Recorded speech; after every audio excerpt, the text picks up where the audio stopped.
तो आज की मेरी जर्नी शुरू होती है Kyushu University to Gakuentoshi station और वहाँ से Hakata station and outside the Hakata station I took a bus to botanical garden.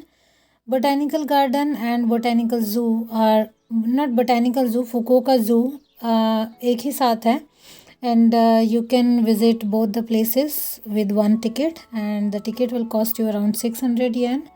यहाँ पे सबसे अच्छा मुझे लगा हैंगिंग गार्डन जो कि hanging pot garden where every pot is hanging over there and the flowers are just when you walk inside the flowers and leaves will be around your face and you can touch them. It is so good. And second thing जो मुझे सबसे अच्छी लगी वो ये है कि यहाँ पे बोगनविलिया के और गुड़हल के इतने सारे प्लांट थे जो कि मुझे मेरी बचपन की याद आ गई वहाँ पे, क्योंकि इंडिया में तो बोगनविलिया इतना गर्मियों में तो बहुत ज़्यादा होता है. तो I was so amazed and there are different sections जहाँ पे इन्होंने क्या बोलते हैं ग्रीन हाउस बना रखा है and they have maintain the temperature and conditions artificially inside. And this is the thing I have seen first time in my life कि इतने सारे कैक्टाई एक साथ मैंने देखे and they were super scary, actually beautiful but scary also. So as you see here, these cactus were 60 years old and they were so long. You cannot even imagine. I mean मैं तो plain area से हूँ India में, तो मैंने तो कभी नहीं देखे. उसके बाद हम लोग गए कि यहाँ पे इतना ग्रीन एरिया था. It was so soothing to eyes और वहाँ पे पानी और झरना, इट वाज रियली गुड. मतलब लग रहा था कि यहीं पे बैठे रहो. तो मुझे तो पर्सनली बहुत अच्छा लगा. And it's already been a 70 years of history of this zoo and botanical garden. तो it's quite famous. तो I think जो फुकुओका में रहते हैं, फुकुओका आते हैं विज़िट करने के लिए, they must visit this place. And it was so green. So basically there are different areas जहाँ पे आपको एक ही तरह के plants वगैरह मिलेंगे. And that was really a good day. फिर यहाँ से आने के बाद में हम लोग एक ओपन एरिया में गए जो कि बहुत ही शांत. वहाँ पे उतने ज़्यादा पेड़ों की वैरायटी नहीं है but that this place you can sit silently and just feel the ambience and enjoy the beauty of the nature.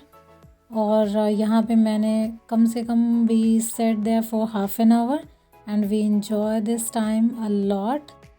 So I would say that you should visit this place and if you go over there you can spend a day there. मतलब दोनों जगह आपकी visit हो जाएगी एक ही दिन में. तो it's a good one day trip where you can enjoy your day in Fukuoka. and weather अगर अच्छा हो, मतलब cloudy और rainy नहीं हो तो और भी ज़्यादा अच्छा लगेगा आपको, क्योंकि जनरली यहाँ का वेदर काफ़ी अनप्रेडिक्टेबल रहता है but you can take precautions. यहाँ पे विज़िट करने के बाद finally around 3 o'clock we went to the zoo. और ज़ू अंदर से ही कनेक्टेड है and you don't have to take extra ticket for it. एक ही टिकट में you can visit the zoo as well. फिर यहाँ पे आपको बहुत तरीके के जानवर दिखाई देंगे जैसे कि नॉर्मली ज़ू में होते हैं. जो मेरे लिए नया था वो जिराफ था. मैंने जिराफ इतने करीब से कभी नहीं देखा था. बाकी तो टाइगर, एमू और बड़े बड़े eagle, parrots, different kinds of parrots, penguin की 2-3 वैरायटी थी वहाँ पे. तो this area is quite big. आपको मतलब मेंटली प्रिपेयर होके जाएं that you have to walk for a full day and you will enjoy this place. और चारों तरफ मतलब नेचुरल ब्यूटी है, पहाड़ हैं. मतलब inside if you walk also तो चारों तरफ आप देखेंगे तो you will see just greenery and hills. And this area is also hilly inside also. And these are the penguins which are really adorable. आप उनको देखते हुए 2-3 घंटे आराम से बिता सकते हैं. I would say that. तो मैंने तो काफ़ी इन्जॉय किया टाइम वहाँ पे.